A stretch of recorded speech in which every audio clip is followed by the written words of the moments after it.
இது சுமங்கலிக்கு மட்டும் இல்லம்மா, உலகத்துல இருக்க ஒவ்வொருத்தவங்களுக்கும் பாத்தீங்கன்னா இந்த வரலட்சுமி நோன்பு நம்ம பாத்தீங்கன்னா அனுஷ்டிக்கணும் அப்படின்ற ஒரு விஷயம் இருக்கு. ஒரு முறை ரதி தேவி பாத்தீங்கன்னா எனக்கு நான் இன்னும் அழகா ஆகணும் அப்படின்னு கேட்கும்போது ஒப்புனை பொருள்களை தாயார கொடுத்ததா ஒரு சரித்திரமும் இருக்கு. அப்ப இது சுமங்கலி மட்டும் இல்ல, இப்ப நீங்க எல்லாம் திருமணம் ஆகாத பிள்ளைங்க, உங்களுக்கு எல்லாம் நல்ல ஒரு வரன் வரணும் அப்படின்னா நீங்க பாத்தீங்கன்னா வரலட்சுமி நோன்பு அப்படின்றத அனுஷ்டிக்கணும். அது மட்டும் இல்ல, ஆண்களும் நல்ல பாத்தீங்கன்னா தனக்கு மகாலட்சுமி மாதிரி ஒரு மனைவி அமையணும். இப்ப தாயாருக்கு அலங்காரம் பண்றதுக்கு பூ வேணும் இல்லம்மா, பூ எப்பயுமே மகாலட்சுமி தாயாருக்கு வாசனையான மலர்கள் பிடிக்கும். அப்ப மல்லி, முல்லை, இருவாட்சி, செண்பகப்பூ, தாழம்பூ, தாமரை மலர், எது உங்களுக்கு அன்றைய தினம் பாத்தீங்கன்னா தாழம்பூ விற்கும். தேங்காய் வச்சு அந்த தேங்காய்க்கு முகம் வைக்கிறது உண்டு. வரலட்சுமிக்கு முகம் விக்குது இல்லைங்களா, நீங்க பாத்திருப்பீங்க. அந்த முகம் வாங்கி வச்சு அழகா வரலட்சுமிக்கு புடவை கட்டுறதே பல விதம் இருக்குமா. மடிசார் கட்டுறது, அதே மாதிரி மொத்த ஃபிளீட்ஸ் வச்சு கட்டுறது, உங்களுக்கு எப்படி சௌரியமோ அழகு. உங்க அன்னை பொதுவா மகாலட்சுமி அலங்கார பிரியை, தாயார் அப்படின்னாலே விசேஷம். அதுக்கும் மேல வரலட்சுமி நோன்பு அப்படின்றதே பெருத்த விசேஷம். இப்ப இதுல ஒண்ணு வேணா நம்ம யோசிக்கலாம். இந்த காலகட்டத்துல சிலர் மாதவிடாய் வந்துரும் பாத்தீங்களா, அந்த மாதவிடாய் தீட்டும் போது அவங்க செய்ய முடியாது இல்லையா, அப்படிப்பட்டவங்க கனகத்தாரா ஸ்தோத்திரம் பாராயணம் பண்ணலாம். அப்படி இல்ல லட்சுமி அஷ்டோத்திரம் பாராயணம் பண்ணலாம். இல்லனா மகாலட்சுமி தாயாரோட காயத்ரி 108 முறை பாராயணம் பண்ணிட்டு, கணவருக்கு ஆயுசு பங்கம், பெண்களுக்கு மாங்கல்ய தோஷம் அப்படிம்பாங்க, அந்த மாதிரிப்பட்ட பெண்களும் இந்த மாதிரி செய்யும் போது அந்த மாங்கல்ய தோஷத்துல இருந்து வெளியே வந்தது நாங்க எத்தனையோ பேர் பார்த்திருக்கோமா.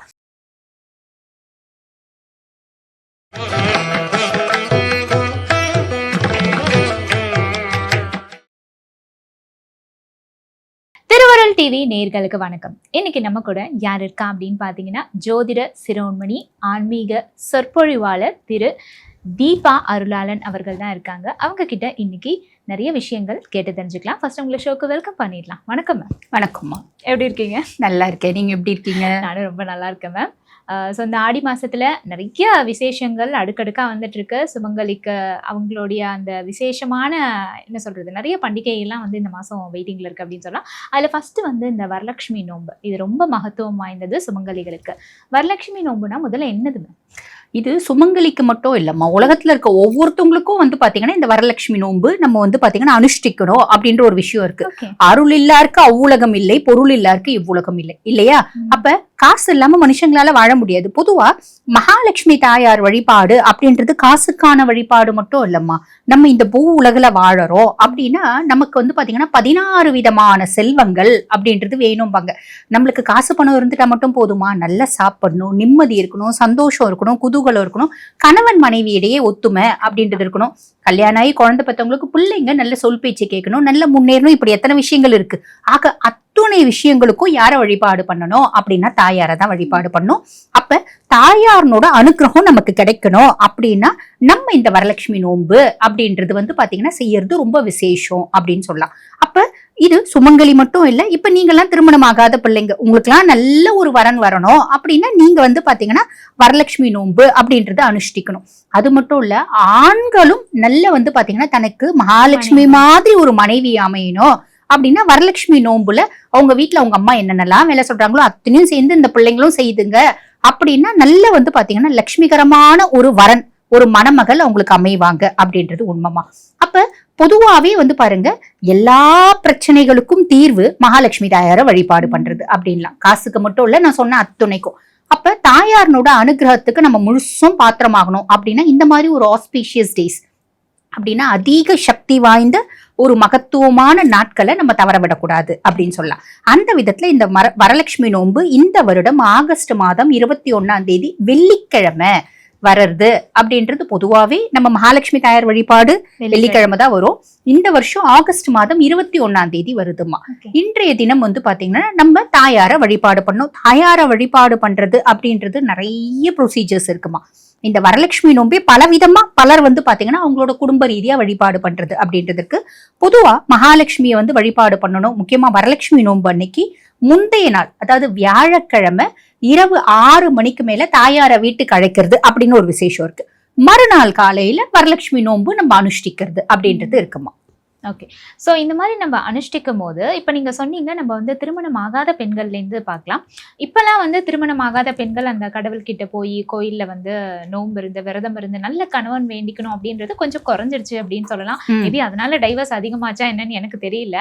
ஒருவேளை நம்ம அந்த மாதிரி விரத முறைகள் கடைபிடிக்கணும் அப்படின்னா திருமணம் ஆகாத பெண்கள் எப்படி வந்து அனுஷ்டிக்கலாம் மகாலட்சுமி அம்மாவை? கண்டிப்பா இது திருமணம் ஆகாத பெண்களுக்கும் இந்த ப்ரொசீஜர், திருமணம் ஆன பெண்களும் இதே ப்ரொசீஜர் அனுஷ்டிக்கலாம். எப்படி அப்படின்னா இப்ப நம்ம முன்னாடி சொன்னோம் 21ஆம் தேதி நோன்பு தினம் அப்படின்னு. அன்னைக்கு முன்றைய நாள் வியாழக்கிழமை 6 மணிக்கு மேல நம்ம தாயார வீட்டுக்கு அழைக்கிறது அப்படின்னு இருக்குமா. அது என்ன பண்ணுவாங்க அப்படின்னா ஒரு பெரிய மனை வந்து பாத்தீங்கன்னா இப்ப நிறைய பேர் வெளியில வச்சுட்டு இருப்பாங்க. அந்த மனை அதுல வந்து பாத்தீங்கன்னா இந்த சில்வர் லேப்பர் எல்லாம் அது வந்து சுத்தி ரொம்ப அழகா வந்து பாத்தீங்கன்னா கல்லு எல்லாம் ஒட்டினா மாதிரி அப்படி நிறைய மனைகள் வச்சிருக்காங்க. அவங்கவுங்க வசதிக்கு ஏத்த மாதிரிதாம்மா.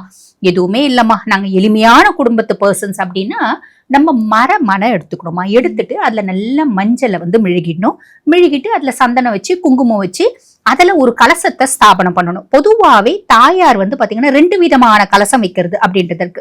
ஒண்ணு நீர் கலசம், இன்னொன்னு அரிசி கலசம். ரெண்டுமே நம்ம மக்களுக்கு சொல்லலாம். இப்போ ஒரு வகையினர் வந்து பாத்தீங்கன்னா நீர் கலசம் தான் வைப்பாங்க, ஒரு சில வகையினர் அரிசி கலசம் அப்படின்றது வைப்பாங்க. அப்ப நீர் கலசம் அப்படின்னா முந்தின நாளே சுத்தமான ஒரு ஜலம் அந்த வந்து ஒரு பாத்திரத்துல வச்சுட்டு கலச பாத்திரத்துல வச்சுட்டு அந்த கலச பாத்திரம் செப்புல இருக்கலாம், பித்தளையில இருக்கலாம், இல்ல ஐம்பொன்ல இருக்கலாம், எதுனாலும் இருக்கலாம். அவங்கவுங்க வசதிக்கு ஏற்ற மாதிரி. சிலர் வந்து பாத்தீங்கன்னா வெள்ளி வந்து கலச பாத்திரம் வச்சுட்டு இருப்பாங்க. அவங்கவுங்க குடும்பத்துல எது இருக்கோ அது அதுல தண்ணி கழுத்தளவுக்கு தண்ணி நிரப்பிடணுமா. நிரப்பிட்டு அதுல சில பல வஸ்துக்கள் அப்படின்றது போடணும். பச்சை கற்பூரம், ஏலக்காய், 2 கிராம்பு, ₹1 நாணயம். இப்ப ₹1 நாணயம். இப்ப நிறைய பேருக்கு சந்தேகம் வரும், நாங்க ₹10 போடலாமா, ₹5 போடலாமா? உங்க சௌரியம் தான். நாணயம் ஒண்ணு வேணும் அதுல. இதுல ஒரு சிலர் வந்து பாத்தீங்கன்னா கிராம்பு போடுறது உண்டு, ஒரு சில குடும்பத்துல கிராம்பு போடுறது இல்ல. ஆனா கிராம்பு போட்டா தப்பா, ரொம்ப நல்லது, மகாலட்சுமிக்கு பிரியமான வஸ்து. அப்ப ஒரு 4 கிராம்பு, இவ்வளவுண்டு வசம்பு அதுல போடணும். சரிங்களா? போட்டுட்டு இப்ப ஒரு சில குடும்பத்துல வசம்பு போடுற கலாச்சாரம் கிடையாது, போட்டுறது நல்லது. இதெல்லாம் வந்து பாத்தீங்கன்னா மகாலட்சுமிக்கு பிரியமான வஸ்துக்கள் அப்படின்றது இருக்கு. மகாலட்சுமிக்கு பிரியமான வஸ்துக்கள்னு உங்களுக்கு எப்படி தெரியும்? மகாலட்சுமி உங்ககிட்ட வந்து சொன்னாரா? உன் மனசுல அந்த கேள்வி தோணுது இல்லையா? அப்ப இத பதிவை பார்த்துட்டு இருக்கோம், மத்தவங்களுக்கும் தோணும், இந்த அம்மாக்கு எப்படி தெரியும் அப்படின்னு. மகாலட்சுமி என்கிட்ட சொல்லலம்மா, மகாலட்சுமி நம்ம சாஸ்திரம் சொல்லுது. ஒரு முறை வந்து பாத்தீங்கன்னா பிருகு முனிவர் கிட்ட சொல்லியிருக்கா, ஒரு முறை நாரதர் கிட்ட சொல்லியிருக்கா. அம்மா அவங்க 2 பேரும் கேக்குறாங்க, அம்மா நீ எங்கேயுமே நிரந்தரமா நிலைக்க மாட்டேங்கிற. இன்னைக்கு பார்த்தா பெரிய கோட்டீஸ்வரனா இருக்கா, நாளைக்கு பார்த்தா ரொம்ப அதல பாதாளத்துல விழுந்துடுறான். இன்னைக்கு அதல பாதாளத்துல இருக்கவன் நாளைக்கு பெரிய செல்வந்தனா இருக்கான். அப்ப பொதுவா ஒரு வார்த்தை சொல்லுவாங்க பாத்தீங்களா, 30 வருஷம் வாழ்ந்தவங்களும் இல்ல, 30 வருஷம் தாழ்ந்தவங்களும் இல்ல. அந்த மாதிரி நீ எங்கேயுமே நிலைச்சு நிக்க மாட்டேன்ற, நீ நிலைச்சு நிக்கணும் அப்படின்னா என்ன பண்ணணும் அப்படின்னு கேட்கும் போது தாயார் சில விஷயங்கள் சொல்லியிருப்பா. ஒரு 108 விஷயம் சொல்லியிருப்பா. சில வஸ்துக்களும் அதுல அடக்கம். அந்த சில வஸ்துக்கள்ல வந்து பாத்தீங்கன்னா வசம்பு, சுத்தமான இடம், ஏலக்காய், கிராம்பு, பச்சை கற்பூரம், இதெல்லாம் எனக்கு பிரியமானது. இதெல்லாம் நிறைஞ்சு இருக்க இடத்துல நான் இருப்பேன். அலைகளோட ஓசை கேட்டுட்டே இருக்க இடத்துல நான் இருப்பேன். பசுனுடைய அந்த கோமியமும் சாணமும் இருக்கிற இடத்துல நான் இருப்பேன். துளசி வனம் நிறைஞ்ச இடத்துல நான் இருப்பேன். எந்த வீட்டுல குடும்ப தலைவி ரொம்ப சந்தோஷமா இருக்காலும் அந்த வீட்டுல நான் இருப்பேன். எந்த வீட்டுல பெண் குழந்தைங்க அழாம இருக்கோ அந்த வீட்டுல நான் இருப்பேன். எந்த வீடு சுத்தபத்தமா இருக்கோ அந்த வீட்டுல நான் இருப்பேன். இப்படி பல விஷயங்கள் சொல்லியிருப்பா. புரியுதுங்களாமா? அந்த பல விஷயங்கள்ல இதுவும் ஒண்ணு. அப்ப உங்களுக்கு அந்த கேள்வி உங்க மனசுல நினைச்ச கேள்விக்கு நான் பதில் சொல்லிட்டேன்னு நினைக்கிறேன். அதேதான். அப்ப இந்த மாதிரி வஸ்துக்களை போட்டுமா ஒரு நல்ல தேங்காய் வந்து நம்ம நல்லா ஆட்டி பார்க்கணும். நல்ல தண்ணி இருக்கணும். தண்ணி இருக்கணும். கொஞ்சோண்டு தண்ணி இருக்கு, உங்களுக்கு ஐயமா இருக்குன்னா எடுத்து வச்சிடுங்க. ஏன்னா இது நோன்பு கொக்குறது. நம்ம நல்லா வந்து பருத்த தேங்காவா நல்லா பார்த்து அந்த கோணல் மானல் இல்லாம அழகா இருக்க தேங்காவா, சிலர் மட்டை தேங்காய் வைப்பாங்க, சிலர் வந்து பாத்தீங்கன்னா அந்த இதை எடுத்துட்டு வெறும் குடுமி மட்டும் இருக்கும், அந்த மாதிரி தேங்காய் வைப்பாங்க. எப்படினாலும் வச்சுக்கலாம். தேங்காய் வச்சு அந்த தேங்காய்க்கு முகம் வைக்கிறது உண்டு. வரலட்சுமிக்கு முகம் விக்குது இல்லைங்களா, நீங்க பாத்திருப்பீங்க. அந்த முகம் வாங்கி வச்சு அழகா வரலட்சுமிக்கு புடவை கட்டுறதே பல விதம் இருக்குமா. மடிசார் கட்டுறது, அதே மாதிரி மொத்த ஃபிளீட்ஸ் வச்சு கட்டுறது, உங்களுக்கு எப்படி சௌரியமோ. உங்க அன்னை பொதுவா மகாலட்சுமி அலங்கார பிரியை, அவளுக்கு ரொம்ப அலங்காரம் பண்றது ரொம்ப பிடிக்கும். அப்ப அவளை அலங்காரம் பண்ணிட்டு உங்களையும் நீங்க அலங்காரம் பண்ணிக்கணும். அப்ப முந்தின நாள் என்ன பண்றீங்க, அவளை அழகா வந்து பாத்தீங்கன்னா அலங்காரம் பண்ணிட்டு கலசத்துல நம்ம வந்து ஒரு மாவில கொத்து வச்சு அதுக்கு மேல தேங்காய் வச்சு அதுக்கு கொஞ்சம் அழகா அலங்காரம் பண்ணிட்டு மகாலட்சுமி தாயார வேண்டிட்டு அவளுக்கு 2 வாழைப்பழம், தூப தீபம், கற்பூரம் எல்லாம் காமிச்சு, அம்மா என் வீட்டுக்குள்ள வாமா அப்படின்னு சொல்லி வீட்டுக்கு கூட்டிட்டு வர்றது. இதுதான் வந்து பாத்தீங்கன்னா தாயார வீட்டுக்கு அழைக்கிறது. இது உங்களை மாதிரி கன்னி பிள்ளைங்களா இருந்தாலும் சரி, எங்களை மாதிரி திருமணமானவங்களா இருந்தாலும் சரி, இப்படிதான் தாயார் அழைக்கணும். இது முந்தின நாள் 6 மணிக்கு மேல செய்றீங்க. மறுநாள் காலையில, அதாவது வெள்ளிக்கிழமை 21ஆம் தேதி நம்ம வரலட்சுமி நோன்பு அன்னைக்கு என்ன பண்ணணும்னா, காலையில எந்திரிச்சு முடியும்னா சீக்கிரம் எந்திரிச்சு குளிக்கலாம். இல்லம்மா நாங்களே ஓடிட்டே இருக்கோம், ஒன்னும் பிரச்சனை இல்லை. தாயார் என்ன விடிகால எந்திரிச்சு குளிச்சுட்டு தான் என்ன வேண்டணும்னு சொல்லவே இல்லை. ஏன்னாம்மா காலம் மாறி போச்சு. முன்பு காலம் இருந்துச்சு. இப்ப நாங்கெல்லாம் சின்ன பிள்ளையா இருக்கும்போது வரலட்சுமி நோம்போது 3 மணிக்கெல்லாம் எந்திரிச்சு குளிச்சுட்டு பட்டுப்பாவோட கட்டிப்போம். அதெல்லாம் இருந்துச்சு. இப்ப காலம் மாறி போச்சு. இப்ப நம்ம உள்ளன்போட வழிபாடு பண்ணணும், அவ்வளவுதானே தவிர விடியற் காலையில பிரம்ம முகூர்த்தம் அதெல்லாம் கணக்கில்லை. அன்பு மட்டும்தான் பிரதானம் அப்படின்னு சொல்லலாம். அப்ப நம்ம மனசு லயிக்காம நீ 2 மணிக்கு எந்திரிச்சு பூஜை பண்ணா கூட அது என்ன உனக்கு பலன் கொடுக்க போதா? இல்ல. மனசு லயிச்சு தாயார் மேல அதீத பிரியத்தோட பாசத்தோட நீ வழிபாடு பண்ற அப்படின்னா தாயாரனோட அனுகிரகம் கண்டிப்பா உனக்கு கிடைக்கும். இல்ல மாற்றுக்கிறது இல்ல, இல்லைங்களா? அப்ப உங்களால எத்தனை மணிக்கு எந்திரிக்க முடியுமோ எந்திரிங்க. முடியும்னா சீக்கிரம் எந்திரிங்க, முடியலன்னா பிரச்சனை கிடையாது. எந்திரிச்சு காலையில அன்றைய தினம் தலை குளிச்சிடுறது நல்லது. கங்காஸ்தானம் அப்படின்றது செய்யறது நல்லது. பொதுவா கங்காஸ்தானம் தீபாவளிக்கு அப்பதான் நம்ம செய்வோம். எந்த நாளா இருந்தாலும் நம்ம ஒரு பிரதான பூஜை செய்யறோம் அப்படின்னா கங்கைய மனசார பாவிச்சு அந்த தண்ணிய பாத்தீங்கன்னா கங்கையா பாவிச்சு நம்ம ஸ்நானம் பண்றோம்னாலே அது கங்காஸ்தானம். புரியுதம்மா? அப்ப அந்த தண்ணிய கங்கையா பாவிச்சு, அம்மா இன்றைய தினம் நாங்க பூஜை பண்ண போறோம், எப்படி உன்னோட நதி புனிதமானதோ அந்த மாதிரி இந்த நீர் புனிதமாகி என்ன சுத்தப்படுத்தட்டும் அப்படின்ற மாதிரி வேண்டிக்கணும். நம்ம எல்லாம் மனுஷால் தானம்மா, என்ன இல்ல எல்லாருக்கும் காமம், குரோதம், மதம், ஆச்சரியம், இடும்பை, அசூயை அத்தனை தீய குணங்களும் நெஞ்சவங்க தானே மனுஷங்க. அப்ப அந்த தீய குணங்கள்லாம் விடுத்து என் ஆன்மா பரிசுத்தமாகணும் அப்படின் போது கங்கையில குடிச்சிருந்தா பரிசுத்தமாகுன்ற ஒரு தாத்பரியம் இருக்கு இல்லையா? அப்ப நான் வீட்டுக்கே கங்கையை வரவழைக்கிறேன். இந்த தண்ணியை நான் கங்கையா பாவிச்சு குளிச்சுட்டு நான் பாத்தீங்கன்னா சுத்தபத்தமா நல்ல ட்ரெஸ், பொதுவா மகாலட்சுமி தாயாரை வழிபாடு பண்ணணும் அப்படின் போது நம்ம கொஞ்சம் அலங்காரமா இருக்கணும். தாயாருக்கு அலங்காரம் ரொம்ப பிடிக்கும். ஒரு முறை ரதி தேவி பாத்தீங்கன்னா எனக்கு நான் இன்னும் அழகா ஆகணும் அப்படின்னு கேட்கும்போது ஒப்புனை பொருள்களை தாயார கொடுத்ததா ஒரு சரித்திரமும் இருக்கு. ஒப்புனை பொருள்னா நம்ம உதட்டு சாயம், லிப்ஸ்டிக். இப்பெல்லாம் சொல்றாங்க பாத்தீங்களா, ஒரு ஆன்மீகம் பேசுறவங்க ஒரு சொற்பொழிவு பேசினா இந்த அம்மாக்கு எதுக்கு லிப்ஸ்டிக் அப்படின்னு கேட்பாங்க. யார் வேணா என்ன வேணா போட்டுக்கலாம், அது அவங்க சௌரியம். நம்ம மத்தவங்களை கமெண்ட் பண்ணவே கூடாது, அது தப்பு. அதுக்கும் மேல இந்த ஆன்மீகவாதிகள் முக்கியமா மகாலட்சுமி பத்தி பேசுறீங்க, மகாலட்சுமி சார்ந்த பூஜைகள் செய்றீங்கன்னா உங்களை நீங்க அழகா அலங்காரம் பண்ணிக்கோங்க. இது நானே சொல்றேன். ஏன்னா ரதி தேவிக்கு உதட்டு சாயம் கொடுத்திருக்கா, அதே மாதிரி கண்ணுக்கு போடுற மை, புருவ மை எல்லாம் கொடுத்திருக்கா. அப்ப அவளுக்கு அது பிடிக்கும் அப்படின்றது உண்மை. அப்ப நம்மளும் என்ன பண்ணணும்னா மகாலட்சுமி பூஜை பண்றோம் அப்படின்னும் போது நல்லா அழகா உங்களை அலங்காரம் எப்படி முடியுமோ அலங்காரம் பண்ணிக்கோங்க. இல்ல லிப்ஸ்டிக் போட்டுதான் நீ வழிபாடு பண்ணணும் நான் சொல்ல வரல. உனக்கு என்ன பிடிச்ச மாதிரி நீ வழிபாடு பண்ணிக்கோ, அழகா இருந்துக்கோ, நல்ல வஸ்திரம் போட்டுக்கோ, முடியும்னா அழகா புடவை கட்டிக்கோ. அப்ப அன்றைய தினம் தாயாருக்கு காலையில எந்திரிச்ச உடனே நம்ம முன்னாலே தாயாரை வீட்டுக்கு அழைச்சிருக்கோம் இல்லையா, மறுநாள் முன்னாலே புடவை கட்டி அழைக்கலாம். இல்ல மறுநாள் நம்ம வெறும் கலசத்தை மட்டும் லட்சுமி தேவியா பாவிச்சு வீட்டுக்குள்ள அழைச்சிட்டு மறுநாள் காலையில அழகா புடவை கட்டி நல்ல முடி வச்சு ஜட பின்னி ஜட பில்லெல்லாம் வச்சு நல்லா அலங்காரம் பண்ணிடலாம். இல்லம்மா எங்களுக்கு முன்னாலே நேரம் இருந்துச்சு, முன்னாலே எல்லாம் அலங்காரம் பண்ணி அழைச்சிக்கோ. உங்களோட ஒரு விருப்பம் தான். இதுல எந்த விஷயம் இது இன்னைக்குதான் செய்யணும் இப்பதான் செய்யணும்ன்றது கிடையாது. ஆக நீங்க அழகா தாயார அலங்காரம் பண்ணிட்டீங்க. அடுத்து தாயாருக்கு பலவிதமான விளக்குகள், ஒரு விளக்கா 2 விளக்கா, வீட்டுல எத்தனை விளக்கு இருக்கோ அத்தனையும் ஏத்துங்கம்மா. ஏன்னா ஜோதி ரூபமா தான் பாத்தீங்கன்னா மகாலட்சுமி தாயார் அருள் பாலிப்பா அப்படின்றது இருக்கு. அப்ப அன்றைய தினம் நம்மளுக்கு பாத்தீங்கன்னா இந்த செயற்கை விளக்குகளோட பூஜை ரூம் நிறைய பாத்தீங்கன்னா தீப ஜோதி எரியறது அப்படின்றது இன்னும் விசேஷம். எத்தனை விளக்கு முடியுமோ ஏத்துங்க, ஒத்தப்படையில ஏத்து. அந்த ஜோதி கணக்கு ஒத்தப்படையில ஏத்திக்கணும். 5 முகம் கொண்ட குத்து விளக்கு இருக்குங்க, 5 முகமும் ஏத்துங்க. 7 முகம் கொண்ட குத்து விளக்கு இருக்கு, 7 ஏத்துங்க. 9 முகம் கொண்ட குத்து விளக்கு இருக்கு, ஏத்துங்க. எங்க வீட்டுல பாருங்க ஆணை அம்பாரி விளக்கு இருக்கு, பாவை விளக்கு இருக்கு, இந்த ஐயப்பன் விளக்கு இருக்கு. இந்த மாதிரி எத்தனை விளக்கு இருக்கோ ஏத்திக்கோங்க. இதுதான் அப்படின்றதுல ஆனா ஒத்தப்படை ஜோதி ஒத்தப்படையில வரா மாதிரி கணக்கு வச்சுக்கோங்க. சரி, இப்ப தாயாருக்கு அலங்காரம் பண்றதுக்கு பூ வேணும் இல்லம்மா. பூ எப்பயுமே மகாலட்சுமி தாயாருக்கு வாசனையான மலர்கள் பிடிக்கும். அப்ப மல்லி, முல்லை, இருவாட்சி, செண்பகப்பூ, தாழம்பூ, தாமரை மலர் எது உங்களுக்கு அன்றைய தினம் பாத்தீங்கன்னா தாழம்பூ விற்கும். நிறைய இடத்துல தாழம்பூ விற்கும். அழகா தாழம்பூ ஒண்ணு வாங்கி நீங்க அந்த ஜடைக்கு கூட வைக்கலாம். எப்படி உங்களுக்கு அலங்காரம் பண்ண முடியுமோ நல்ல தாழம்பூ இப்படி வச்சு தலையில வைப்பாங்க பாத்தீங்களா, அந்த மாதிரி ஒரு கிரீடம் மாதிரி வைப்பாங்க. எப்படினாலும் அழகா அலங்காரம் பண்ணிடுங்க. நிவேதனம் அப்படின்னு ஒண்ணு இருக்கு இல்லையா, இப்ப நான் உனக்கு எல்லாம் அலங்காரம் பண்ணிட்டேன், உனக்கு பூஜை எல்லாம் செஞ்சுட்டேன், உன்னை வயிற்றுல பட்டி போட முடியுமா? சாப்பாடு கொடுக்கணும் இல்லையா? அப்ப அன்றைய தினம் நிவேதனம் என்ன பண்ணலாம்னா, பொதுவாவே மகாலட்சுமி தாயாருக்கு பால் சம்பந்தப்பட்ட நிவேதனம் பிடிக்கும். அது அவளையே சொல்லியிருக்கா, நான் சொல்லல. இது தீபார்லனோட கருத்து இல்ல, இது மகாலட்சுமி தாயாரோட, ஆமா சாஸ்திரம் சொல்றது. தாயாரே அவளோட திருவாய் மலர சொன்ன விஷயம். அப்ப பால் சம்பந்தப்பட்ட பொருட்கள்மா, பால் சம்பந்தப்பட்ட பொருட்கள்னா நாங்க பால் பாயசம் செய்வோம், பால் கொழுக்கட்டை செய்வோம், பால் பொங்கல் செய்வோம், வேற எதுவும் தெரியாதுமா. ஒன்றும் பிரச்சனை இல்லை. கடையில கூட நம்ம வந்து பால் சம்பந்தப்பட்டது, ரசகுல்லா, அந்த தூத் பேடா அதெல்லாம் வாங்கிக்கலாம். கடையில வாங்கலாமாம்மா. பால் சம்பந்தப்பட்ட பொருட்களுக்கு தீட்டு கிடையாது, தோஷம் கிடையாது. தாராளமா கடையில வாங்கி நீங்க செய்யலாம். இப்ப ஆண்களுக்கு நிகரா பெண்களும் வேலை செய்ய ஆரம்பிச்சிட்டோமா. வேற வழி இல்லை, நேரம் இல்லை. இங்க அன்பு தான் பிரதானம். அந்த பால் சம்பந்தப்பட்ட பொருட்கள் வாங்கி நீங்க நிவேதனம் பண்ணும். அன்றைய தினம் பாராயணம் பண்ணோம்ல, நான் உன்னை வீட்டுக்கு கூப்பிட்ட, வாமா உட்காருமா, நல்லா இருக்கியம்மா, சாப்பிட்டியாமா அப்படின்னு நான் உன்னை உபசரணை பண்ணணும் இல்லையா. அந்த உபசரணை மந்திர உபசரணை பண்ணணும். அந்த மந்திர உபசரணை அப்படின்றது என்ன பண்ணலாம், மகாலட்சுமி அஷ்டகம் அப்படின்னு ஒண்ணு இருக்கு. இந்திர உவாச்ச அப்படின்னு தான் ஆரம்பிக்கும். இந்திரன் பாடின பாடல் தான் இந்த மகாலட்சுமி அஷ்டகம்.